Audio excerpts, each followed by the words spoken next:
You know, he meant more to me than any guy I knew. I didn't know that until kind of later in life, you know, young adult. And by the time I knew that, I didn't have him for too long. Yeah, what would I tell my kids about Papa Max? Yeah, I guess that, I mean, he was reliable. You know, he really gave us everything we needed. He was always there. You know, worked hard. One of my, yeah, again, kind of growing up, hit those teen years, and Dad and I, you know, fought, you know, pretty regularly. And I came back from college that first semester, it's Christmas break, and it was like a brand new man. I mean, he was just happy to see me. There was no, yeah, no more anxiety, no more strife. It was, took me a couple of Christmas breaks and summer breaks to get used to that. You know, it was great. It was like another dude to hang out with in some ways. Obviously, he was still my dad, but yeah, it was night and day from when the summer I left for college, and you know, I came back. He was not a different guy, but probably the guy that everybody else knew. I lose patience with kids, especially when they were younger. It's kind of easier now. They're a little older. Yeah, they behave more rationally, except for the one that's becoming a teenager now. But yeah, you know, you get tired, you get impatient. I remember my dad not always giving me good reasons and just do as I say, and I find myself doing the same thing. From my perspective as a grandchild, that my grandmother ran the show. And that's a lot just because she wanted to do stuff with the grandkids and, you know, cooked for us and catered to us. You know, my granddaddy was the strong, silent type, I guess. So that was them growing up. Again, from my perspective, you know, we moved to California when I was probably 13. So that's kind of when I really knew my, you know, when I knew those grandparents through then. And of course saw them through high school and college, but not that regularly.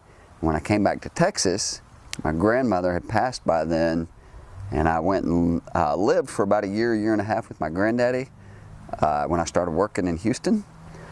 So it was just me and him, you know, and it was really, I mean, now there was no grandmother to run the show, so, you know, I got to know him some, you know, what made him tick.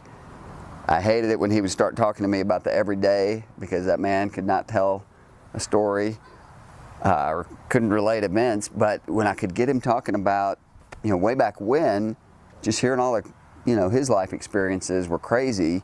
You know, he's talking about oil field work and working for the Civilian Conservation Corps.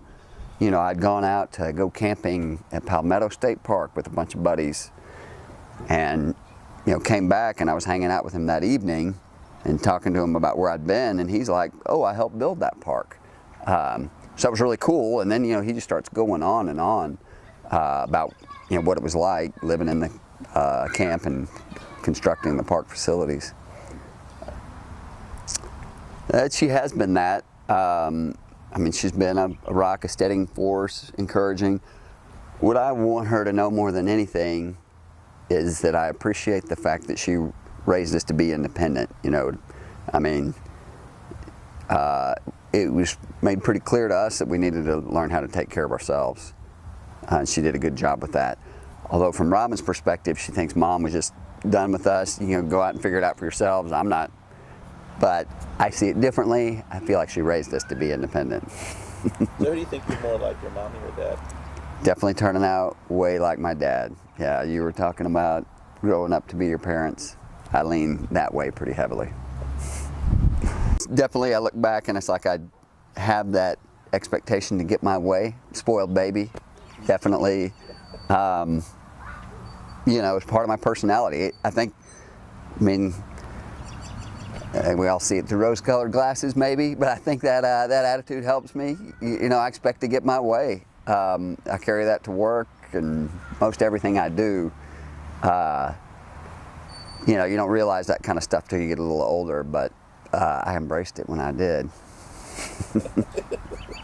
Growing up with Margie was like growing up with a second mom in many ways. Definitely got in trouble, ratted out with some regularity. And growing up with Dan was probably growing up with a traditional brother. Lots of fighting, lots of playing together. More playing together though with Dan and me. A friend of mine who had a kid much earlier in life than I did, he was like, you know, you just love them and wipe the rear end and they're going to be just fine. And at the time I thought that was good advice, and then I had kids and I was like, nope, you got to work way harder than that. So if the question was, what have I learned about being a parent, is that it's, yeah, tough work. Yeah, I watch you and Katie raising Diego, and of course you're many years behind in the raising dynamic, and it's like, wow, I remember that. I remember, you know, the constant attention and caregiving. I wasn't very good at that part, but I did it. You know, you hang in there, you work through it, come out with a bad back.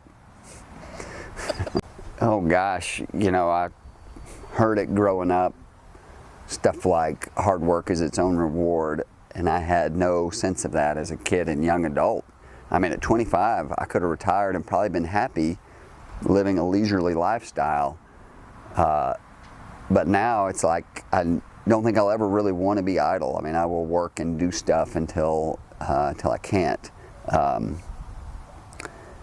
Yeah, but the first time I heard Garrison Keillor, whatever his line is about doing good work, is, you know, kind of one of the maybe most basic principles of having a fulfilling life. I didn't buy it back then, but you know, I do now. I would want my kids to realize that. I don't think you can tell people that. I think they've got to, just got to get there.